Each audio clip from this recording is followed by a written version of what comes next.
Go. Wow. What can I say?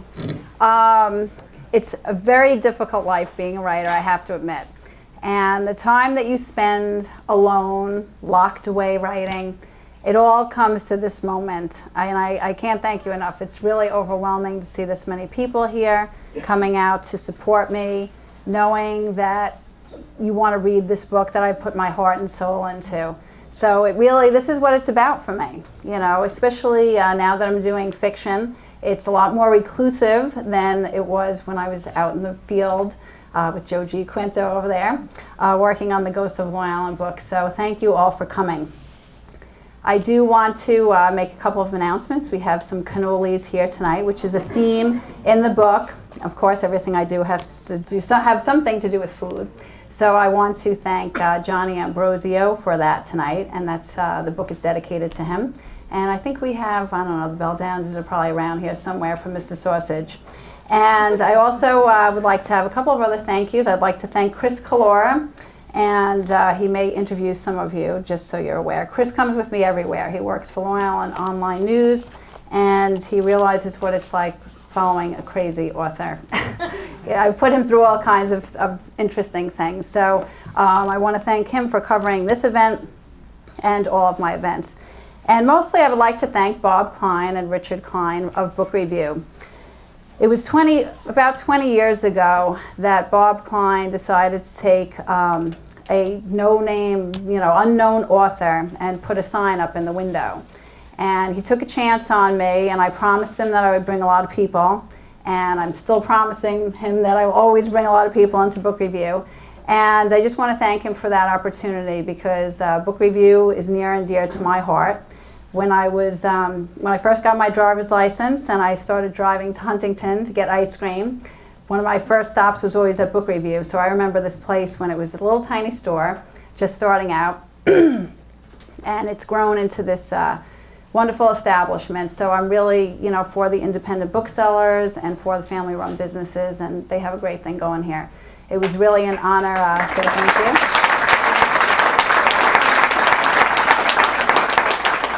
It was an honor for me the other night to be here with Nelson Zamel, and the two of us are always back to back. We had our posters in the window together, and I had the opportunity of sitting with him before his event and talking to him, and we exchanged books and everything, so it was really nice. So they have some great people coming up too. I can't wait to see Carla Hall coming up from Top Chef. So this is always the start of my book launch. So from here I will be doing other events that will be full lectures about the book. Tonight I'm just going to give you an overview. Since there's a lot of people here, I'll probably talk for about 20 minutes to a half hour. And but if you want to catch any of my full lectures, then you could go to my website, padrepomedal.com, to find out about that. So let me tell you a little bit about the book, The Medal. Okay, this is my 6th book. It's my debut novel, and it was a very challenging project to do this. But to give you an overview, young pastry chef Bethany Fitzpatrick gives up her dreams of working for this great pastry chef in Manhattan because she has to come back to the town of Northport. That's where the book is set. And she has to come back to care for her father, who is stricken with multiple sclerosis. Now, this is no easy feat. She's very young. In the book, she doesn't have a mother, and she's left in a world that no one really understands. Her friends are all married, have kids, have a life of their own, but she's trying to run a bakery plus take care of her father, who she loves dearly. But the role of the caretaker is often a very, very difficult and challenging one. As time goes on, she starts to question her own life, and she starts to really give up on her faith and in God, and she doesn't think that she could go on and handle the situation anymore. Number one, it's taking a huge toll on her, but number two, why should she have to go through this? Her father was someone that was the world to her. Why did he have to get this illness? Why was she given this plot in life? So just when things get really, really bad, she's on the verge of a nervous breakdown. In walks a stranger into her bakery, reminiscent of someone from the movie The Godfather. And she's very scared. She doesn't know who this is. And he starts to talk to her about miracles and asks her if she's ever heard of Padre Pio. who bore the stigmata, which is the 5 wounds of Christ. He begins to teach her throughout the book, so I do weave the history of Padre Pio throughout the book. And slowly she starts to trust him and regain her faith. Towards the end of the book, there's a lot of twists and turns. Things that you don't really expect to happen do happen. But I would like to tell you a little bit about the inspiration behind the whole thing. And she was given a medal, okay, from this character, Jimmy. And it was the medal that had changed her life, and thus that's the name of the book. And it was a medal that was given to me that had changed my life and was really the inspiration behind this entire thing. A lot of times we go through awful things in our lifetime and we think that we're really, really alone. Whether it's the death of someone, an illness, it could be any kind of thing, financially, whatever. And this book is written for people in that situation. It's written for caretakers. A lot of books are written about people that are going through actual illnesses and things. But this book was written for that caretaker because I think all too often it's really very misunderstood. Caretakers feel very alone. They don't know how to proceed with their own life when they're taking care of someone. So what I've done with this book, I wanted to have one strong character with Bethany Fitzpatrick. So I took what I had witnessed and felt during my father's long battle with MS and what my mother had gone through, and I made one strong character. So there's no mother in the book, you'll have to find out what happens to her. But I had taken that and really melded to have this one character.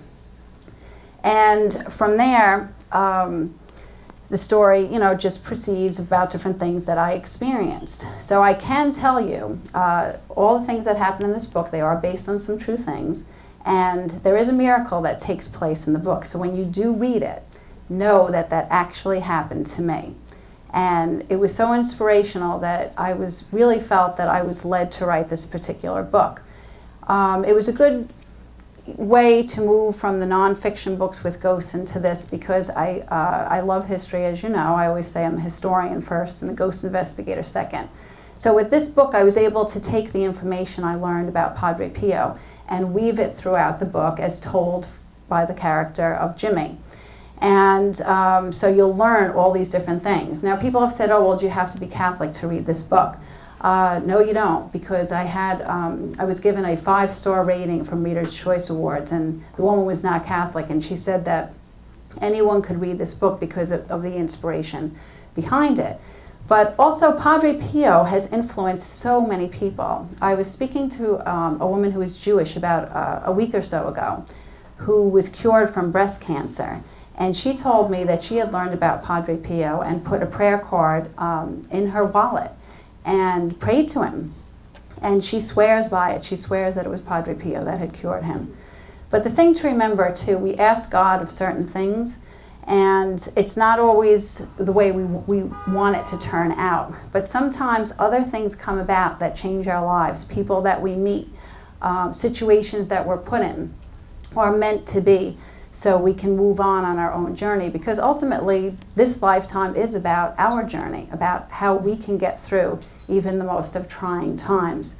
So I really wanted to write a book that really would make a difference in the world, and it was challenging to do this. There was a lot of people who did not believe in this book, did not believe that a book that has to do with God, and I'm not afraid to say that word in public, and that it's just a nice story. It's a nice story that'll really help get people through life. So I say, move over 50 Shades of Grey. You have some competition.